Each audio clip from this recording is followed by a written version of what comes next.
Hello and welcome everyone. In this video, we discuss who wins in a head-on battle between Spider-Man and Deadpool. Before you discount Peter Parker as a teen who is in no way prepared to take on a trained mercenary like Deadpool. Well, let us be clear that Spider-Man has so much more going for him than being just a friendly neighborhood superhero. Spider-Man has been one of Marvel's most popular superheroes since his first appearance in 1962. In many interviews, even Stan Lee himself had admitted that Spidey was his favorite superhero. Now Deadpool, on the other hand, is the Merc with a mouth, and he is famous for his wit, skills, and insanely overpowered regeneration abilities. So let's see who would win in a head-on fair fight. But before we get started, don't forget to like and subscribe, and with that out of the way, let's get started with the video. I'm Peter, by the way. Doctor Strange. Oh, you're using your made-up names. I'm Spider-Man, then. Let's start with Spider-Man first. Peter Parker's exposure to the mutated spider venom induced mutagenic, cerebellum-wide alteration of his engrams, resulting in the ability to mentally control the flux of intraatomic attraction between molecular boundary layers. This imbued him with many spider-like superpowers. Spider-Man possesses superhuman strength, enabling him to lift many tons. He has been shown to easily swing a 3-ton wrecking ball using steel chains. Spider-Man's physical strength is sufficient enough to enable him to lift and throw objects as heavy as a big rig semi-truck with ease. Because of his incredible strength, he has to restrain his punches and kicks unless fighting someone of similar or greater physical durability. Otherwise, his blows would prove fatal to a normal human being. He has demonstrated that he is strong enough to knock out people with normal durability with as little as a tap to the head. Coupled with his strength, Spider-Man is also capable of running and moving at speeds that are far beyond the natural physical limits of the finest human athlete. Spider-Man is fast enough to catch up to an accelerating car while on foot, but as we well know, Spider-Man's preferred means of travel is swinging by the webs.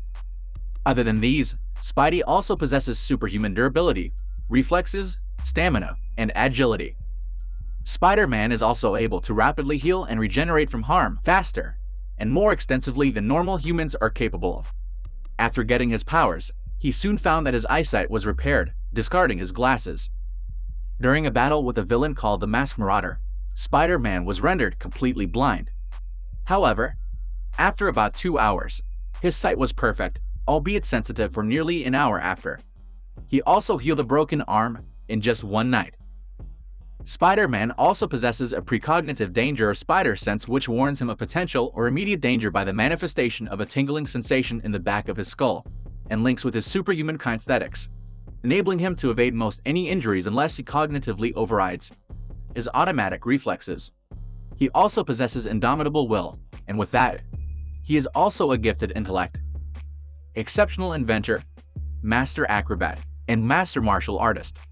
Considering all these exceptional powers, when it comes to weaknesses, unlike many superheroes, Spider-Man does not have a weakness that he is automatically vulnerable to, but in recent years, there have been many means created by his enemies to render him vulnerable.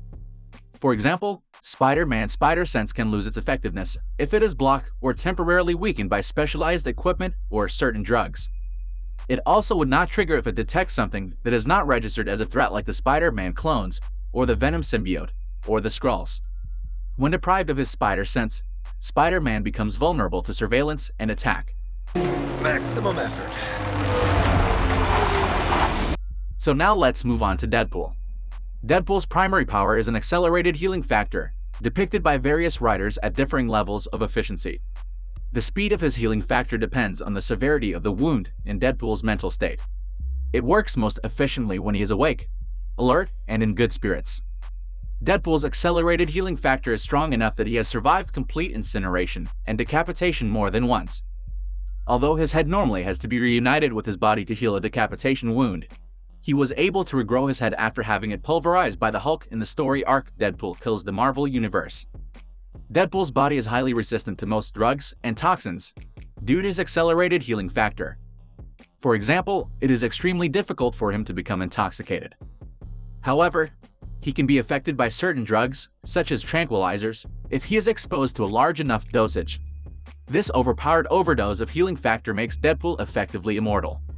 Now when it comes to combat, Deadpool is a highly trained assassin and mercenary. He is adept in multiple forms of martial arts. Deadpool is an extraordinary athlete, and an expert swordsman and marksman. He is skilled in the use of multiple weapons, including katanas, knives, grenades, and guns. His accelerated healing factor may contribute to his abilities, allowing him to perform the intense exercise for extended periods of time with minimal aches and fatigue. Although in earlier years he was originally portrayed as having superhuman strength, he is no longer depicted as having this ability.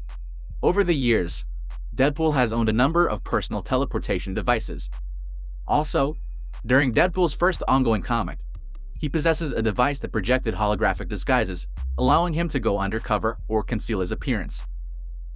So given all this, who has the upper hand in 1v1 battle? Well, we have already seen a fight between these two in the Ultimate Spider-Man animated series, where Peter Parker got introduced to the reality-defying nature of Deadpool's personality.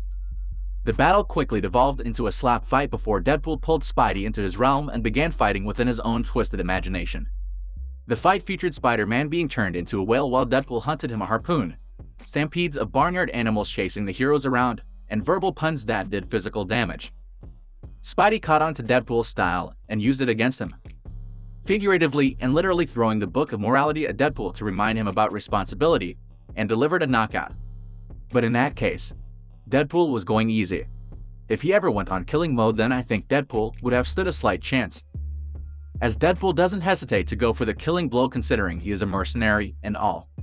But on the other hand, Spider-Man prefers minimal violence and uses force only to the extent that it is necessary. In other words, Spidey is too good and at times to his own detriment. And with that, we will bring this video to an end. Let me know your thoughts in the comments.